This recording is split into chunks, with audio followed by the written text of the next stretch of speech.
Hello friends, હું છું Hardik Patel. Icon engineering tuition ક્લાસીસની ચેનલમાં વિદ્યાર્થી મિત્રો આપનું સ્વાગત છે.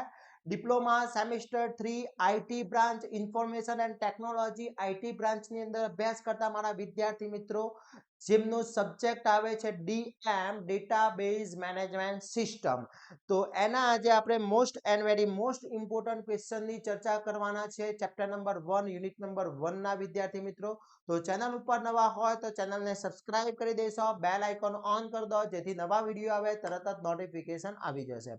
વિદ્યાર્થી મિત્રો, યુનિટ નંબર 1 આપણો જે છે introduction to database management system A 10 marks ની અંદર પૂછાતો હોય છે. તો આ 10 માર્ક્સ પરફેક્ટલી મેળવવા છે વિદ્યાર્થી મિત્રો. તો આ અહીંયા જેટલા પણ હું ક્વેશ્ચન તમને પ્રોવાઈડ કરું એ બધા જ ક્વેશ્ચન પરફેક્ટલી કરી લેવાના છે. ઓકે, સાથે સાથે વિદ્યાર્થી મિત્રો, તમે હજી અમારા WhatsApp ગ્રુપની અંદર જોઈન નથી થયા તો ફટાફટ WhatsApp ગ્રુપની અંદર જોઈન થઈ જશો, જેની લિંક ડિસ્ક્રિપ્શનમાં મૂકેલી છે. પ્લસ આપણા ડિપ્લોમા સેમેસ્ટર 3 આઈટી બ્રાન્ચના દરેક સબ્જેક્ટના કોર્સ પણ આપણે મૂકેલા છે વિથ વિડિયો લેક્ચર્સ. તો હજી સુધી કોર્સ પરચેસ નથી કર્યા તો ફટાફટ કોર્સ પરચેસ કરી લેશો અને તૈયારી સ્ટાર્ટ કરી લેશો. જીટીયુમાં બેસ્ટમાંથી બેસ્ટ માર્ક્સ મેળવી શકીએ છીએ. હવે આપણે જોઈએ અહીંયા ક્વેશ્ચન જે યુનિટ વાઇઝ જે ક્વેશ્ચન આપવામાં આવ્યો છે એમાં ફર્સ્ટ જે ક્વેશ્ચનો છે એ બધા જ ક્વેશ્ચન વિથ આન્સર આપણા કોર્સની અંદર છે વિદ્યાર્થી મિત્રો.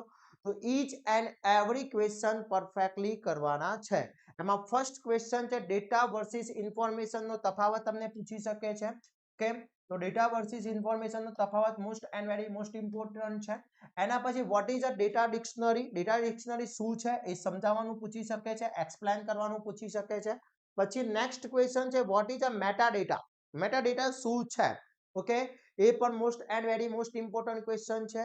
એના પછી ડિફાઇન છે, ફર્સ્ટ છે ડેટા આઇટમ્સ શું છે, ફિલ્ડ શું છે અને રેકોર્ડ શું છે એની તમારે ડેફિનેશન્સ આપવાની છે.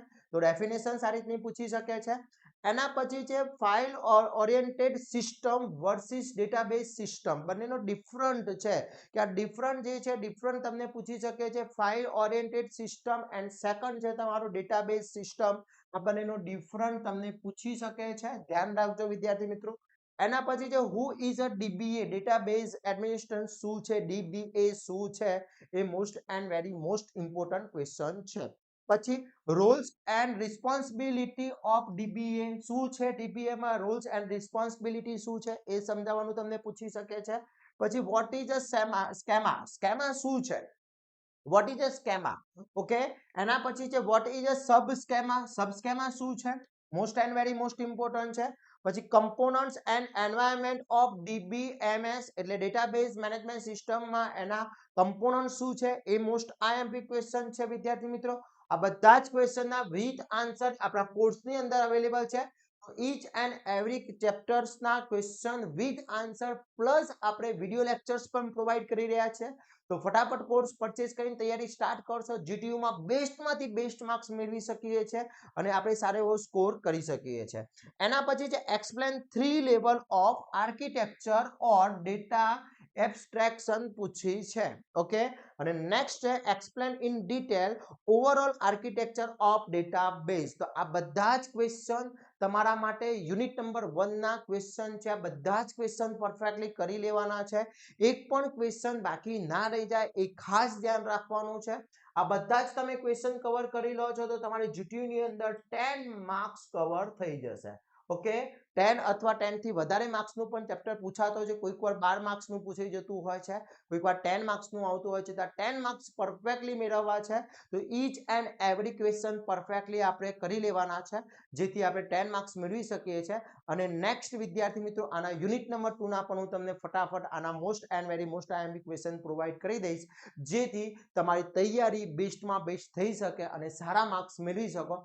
આ વિડીયો તમારા જોડે આવે છે તો તરત જ તમારા ફ્રેન્ડ સર્કલમાં વધુમાં વધુ શેર કરવાનો છે જેથી દરેક વિદ્યાર્થી મિત્રો આનો લાભ મેળવી શકે.